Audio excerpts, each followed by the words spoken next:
You can have the best emails in the world, but if your emails land in the spam folder, then you'll be leaving thousands of dollars on the table, wasting resources, wasting money, etc. And so that's why in today's video, I'm going to be covering the 5 ways to stop your emails going to the spam folder. And so that way you can maximize your email revenue and just make sure people actually see your emails. And because with email marketing, one of the most important things is to make sure you stay top of mind, right? So that's why this is extremely important. That being said, let's dive right into the entire different points right here. So the first one is to make sure you compress your PNGs, your photos, whatever you use, your graphics inside your emails, especially if your email has a lot of different slices, a lot of different photos, graphics, etc. Because compressing the PNGs allows for faster loading time, better reader experience, and better, of course, deliverability overall. So we actually use this tiny PNG website right here to compress all of our PNGs. So all of these slices, for example, if you're using Figma and you're exporting your email design, then you can use tiny PNG, tinify to essentially compress your PNGs. If you don't know how to export your Figma files, your Figma designs into high converting Klaviyo campaigns, please watch the video I already created about that. And so yeah, this is the first point. Compress your PNGs, pretty simple, but most brands, most people I've worked with in the past, do not do that. So make sure you compress all the PNGs, whatever, all the graphics you use, right? Second point, which is extremely crucial, especially right now. So to be honest, in most cases, I haven't seen a difference between using only graphic-based emails versus graphic plus some HTML, right? So what do I mean by HTML? So let's say this is an email design right here, right? So what do I mean by HTML is like these are images, this is graphics, right? Right here, this one as well, and then this one as well. So let's say I want to add some HTML. So instead of like using this image for the text right here, I could, for example, add some actual text, some actual HTML, right? This is what I mean. So ideally, you want to have a mix between images and then some HTML, right? For a lot of our clients, we actually use primarily only graphic based, so all the email is pretty much graphic based, and we haven't seen a drop in deliverability because of this right here, and any difference whatsoever, right? But please test it, see if this actually has an impact into your email deliverability. If it doesn't, then good, but if it does, then of course you have to use some HTML. Another thing to keep in mind is to make sure you use text-based campaigns regularly. And this is an extremely powerful tool that most brands actually underutilize. Text-based campaigns are easier to produce because of course they don't require any design.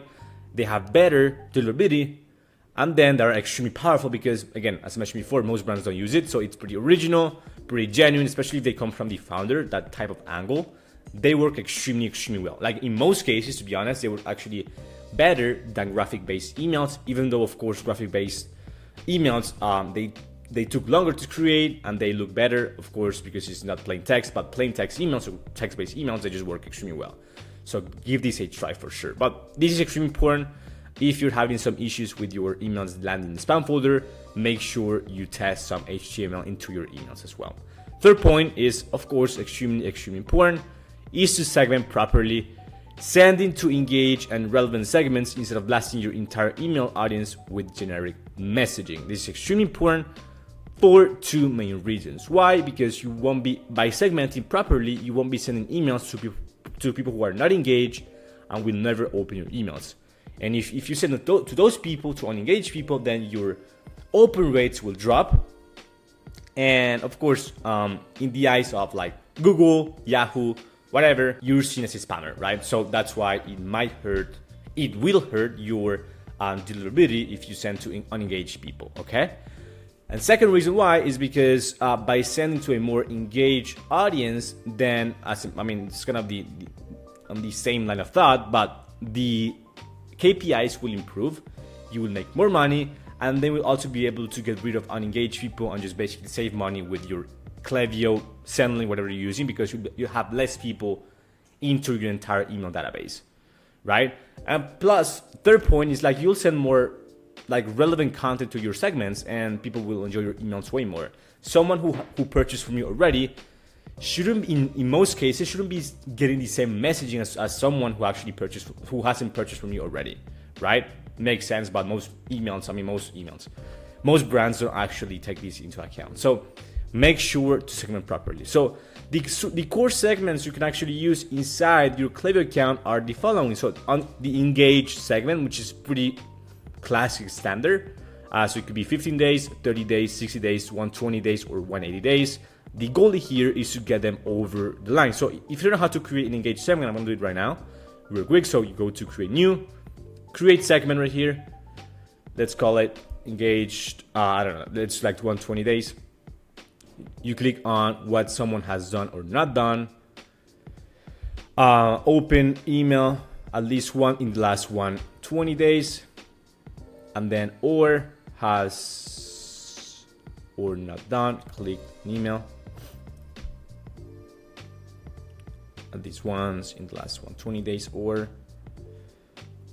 once has been active on site, at least one last 120 days, or place an order at least once in the last 120 days. And then you could, for example, add this one here, even though Klaviyo will never send emails to people who are not in your, who cannot receive marketing, but we just put it there as well.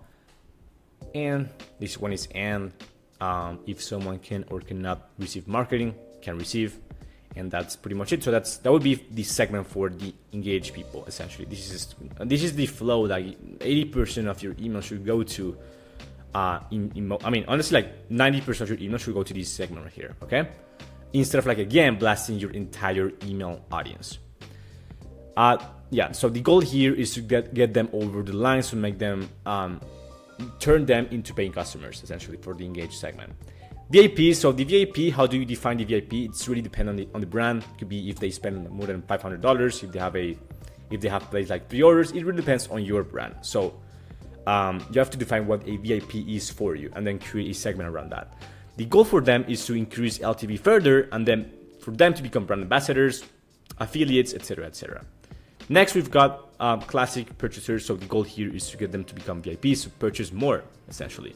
A win-back, customer win-back here is the goal here is to re-engage them. So they already purchased from you in the past, but they haven't purchased in a while.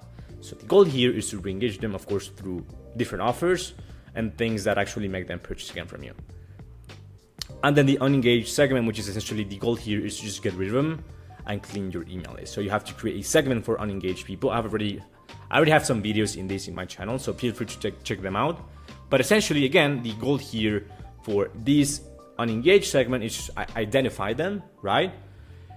Maybe if you want, like once a year, send them a great offer, like I don't know, like the best offer you can just basically give them, and after that get rid of them, right? If they didn't engage with you.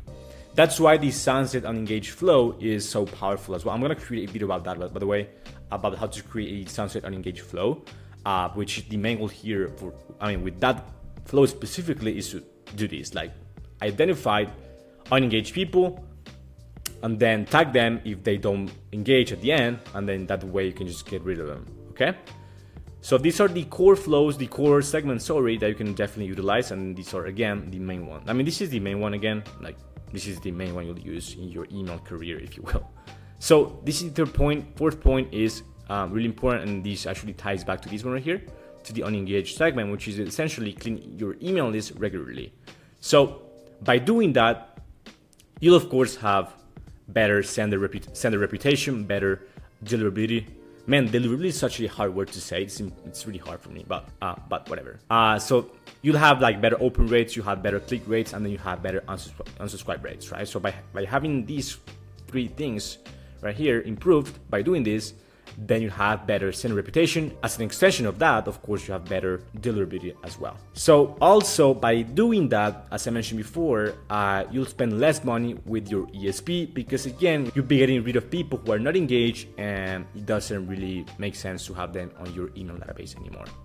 And then how often? Every 1 to 3 months, depending on your email size. Of course, you have a 200K email list size and you get a bunch of traffic, then it makes more sense to do it more often. Okay. So next point we've got is, and this is pretty much a concept, the last one, and I would say this is should be the backbone of your entire campaign strategy, is create emails that people actually want to read.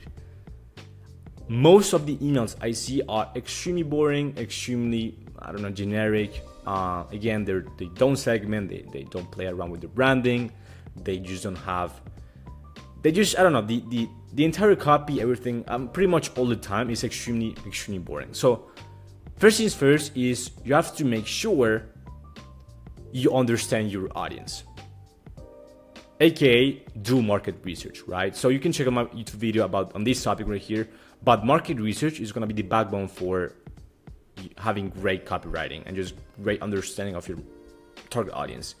And if you understand your target audience to the core, then you'll be able to create content that actually resonates with them and that they actually enjoy, which is the main thing right here. Okay. Also, really important is to make sure you create educational pieces and not only sales promotional content.